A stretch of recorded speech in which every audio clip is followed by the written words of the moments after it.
Hello friends, स्वागत है आपका मेरे यूट्यूब चैनल मार्केट ज्ञान में। आज के इस वीडियो में बात करने वाले हैं रेलवे सेक्टर स्टॉक्स के बारे में। यहाँ पर जो एक सबसे बड़ी खबर निकल कर आ रही है वो खबर किससे रिलेटेड है? वो है मर्जर से रिलेटेड। यहाँ पर कुछ 4 ऐसी कंपनीज़ हैं जिनकी बात करी जा रही है कि आने वाले टाइम में आपको इन 4 कंपनीज़ का मर्जर देखने को मिल सकता है। उन 4 कंपनी को मिलाकर एक कंपनी बनाई जा सकती है। वो कंपनी कौन सी है वो हम इस वीडियो में जानेंगे और देखेंगे कि अगर मर्जर हो जाता है तो किन कंपनीज़ को फ़ायदा होगा, किन को नहीं, और ये कब तक उम्मीद लगाई जा सकती है। बस वीडियो को एंड तक आप जरूर देखिए सो दैट सारी चीज़ अच्छे से समझ में आ जाए। चैनल पर फर्स्ट टाइम विजिट कर रहे हो सब्सक्राइब जरूर करिएगा, वीडियो अच्छी लगे तो एक लाइक जरूर कर दीजिएगा। बात स्टार्ट करेंगे IRFC से। लगभग 1% की तेज़ी आज इस स्टॉक में आपको यहाँ पर देखने को मिली और शेयर जो है वो धीरे धीरे करके 130 तक पहुँच चुका है, जो आपको 110 रुपये के आसपास इस हफ्ते की स्टार्टिंग में देखने को मिल रहा था।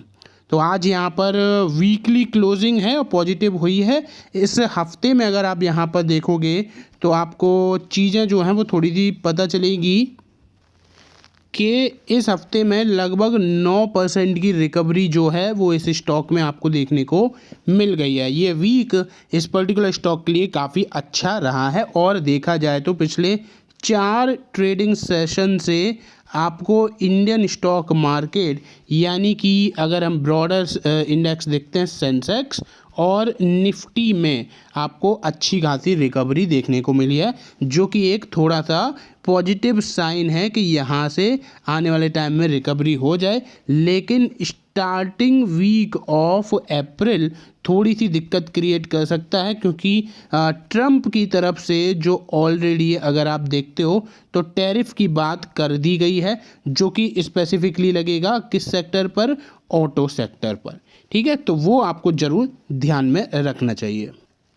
अब यहाँ पर सबसे पहले जो मर्जर से रिलेटेड अपडेट आई है उस पर बात कर लेते हैं, फिर बाकी हम यहाँ पर देखेंगे कि आखिर RBNL का परफॉर्मेंस आज के दिन और इस हफ्ते में कैसा रहा है। आपको यहाँ पर मेन हेडलाइट नज़र आ रही होगी जिसमें आपको सारी चीज़ें जो हैं वो अच्छे से समझ में आएंगी कि Indian railways PSU merger RBNL IRCON IRCTC RailTel stocks to remain in focus. यानी कि यहाँ पर 4 कंपनीज़ का नाम लिया जा रहा है।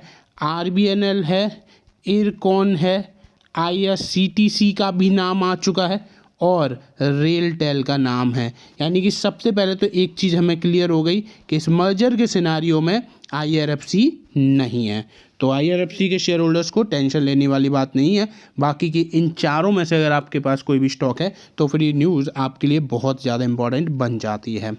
यहाँ आप देख पा रहे होंगे कि मार्च 17 को जब प्राइम मिनिस्टर नरेंद्र मोदी ने क्लियर किया कि यहाँ पर आपको आने वाले टाइम में RBNL, इरकॉन, रेलटेल और IRCTC का मर्जर करके एक सिंगल एंटिटी बना दी जाएगी, 1 सिंगल एंटिटी। ठीक है, तो ये क्लियर कर दिया गया है।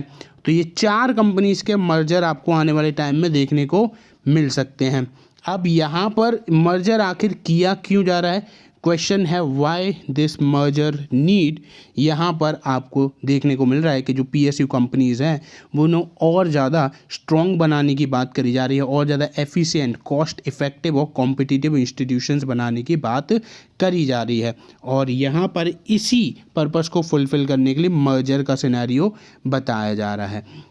RBNL, IRCON, RailTel, IRCTC are the central public sector enterprise यानी कि CPSEs, और ये मिनिस्ट्री ऑफ रेलवे के अंडर आती हैं और सारे स्टॉक ये लिस्टेड भी नज़र आते हैं। इस क्वेश्चन पर पूछा गया कि यहाँ पर MP पुट्टा महेश कुमार जो हैं इन्होंने बोला कि कोई भी मूव जो भी RBNL इन सब के रिलेटेड रहेगा, इन सारी चीज़ों में आपको ये चीज़ें सिनर्जीज, मार्केट फोर्सेस और मार्केट कैपिटलाइजेशन पर क्या इम्पैक्ट पड़ेगा, इन सारी चीज़ों को कंसीडर करने के बाद ही एग्जैक्ट चीज़ें जो हैं वो सामने लाई जाएंगी। यूनियन मिनिस्टर ने यहाँ पर दीपम यानी कि department of investment and public asset management, इनको भी यहाँ पर बताया कि प्रेजेंटली अभी कोई भी मर्जर से रिलेटेड प्रपोजल नहीं है। ठीक है, तो ये बस बात क्लियर कर दी है ताकि आने वाले टाइम में लोगों को ये ना लगे कि अचानक से सिनेरियो कैसे आ गया।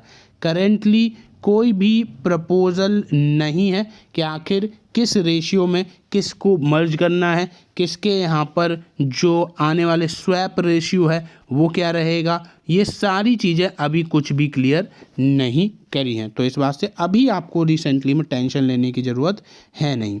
बाकी यहाँ पर 4 ये कंपनीज़ के नाम आ चुके हैं। चलिए जानते हैं कि आखिर RVNL के हालचाल क्या रहे हैं।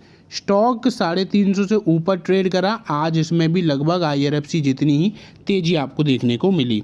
अगर हम यहाँ पर देखें कि आखिर ये जो वीक है वो RVNL के लिए कैसा गया, तो जिस अकॉर्डिंग रिकवरी आपको IRFC में देखने को मिली, कुछ उसी टाइप की रिकवरी आपको यहाँ पर RVNL में भी देखने को मिली। लगभग 9% की रिकवरी एक हफ्ते के अंदर आपको यहाँ पर देखने को मिल गई है। पिछला 1 महीना दिक्कत वाला रहा है, 6 महीने में तो बड़ा करेक्शन है, 2025 नेगेटिव रही है और 1 साल में आपको यहाँ पर अभी भी इतने बड़े करेक्शन के बाद ये देखो यहाँ तक है, ठीक है, और इसके बाद ड्रॉप है। लेकिन फिर भी अगर हम यहाँ पर सबको देख लें तो भी हमारा 50% के आसपास इसने रिटर्न्स बनाए, यानी वन ऑफ द बेहतरीन स्टॉक आपको ये माना जा सकता है।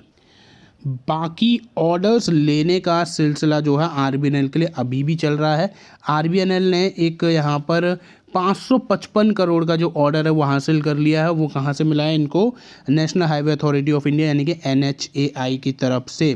अगर हम यहाँ पर इस रिपोर्ट को देखते हैं तो आपको ये पूरी डिटेल तो बताई गई है कि ऑलरेडी RVNL ने एक्सचेंज को जानकारी दे दी है कि इनको एक लेटर ऑफ एक्सेप्टेंस मिल चुका है NHAI की तरफ से for the construction of 6 lane access control highway in Andhra Pradesh, और ये लगभग 550 करोड़ के आसपास का आपको यहाँ पर टोटल कॉन्ट्रैक्ट वैल्यू नज़र आएगी।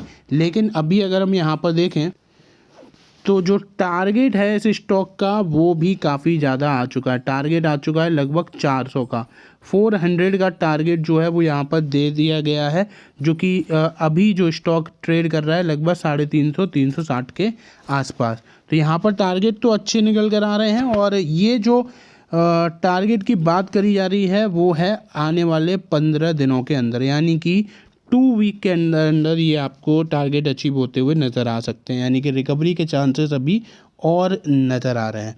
एक स्टॉप लॉस यहाँ पर आप 350 रुपये के आसपास का प्लेस कर चल सकते हो, ऐसी सलाह आपको दी जा रही है। तो ये है ओवरऑल अपडेट जो कि मैंने आपके सामने बाकी रेलवे स्टॉक के साथ साथ मर्जर की इन्फॉर्मेशन भी शेयर कर दी है। फिलहाल वीडियो में बस इतना ही। वीडियो अगर आपको अच्छी लगी हो तो प्लीज़ एक लाइक ज़रूर कर दीजिएगा। चैनल पर फर्स्ट टाइम विजिट कर रहे हो तो सब्सक्राइब ज़रूर कर दीजिएगा। धन्यवाद।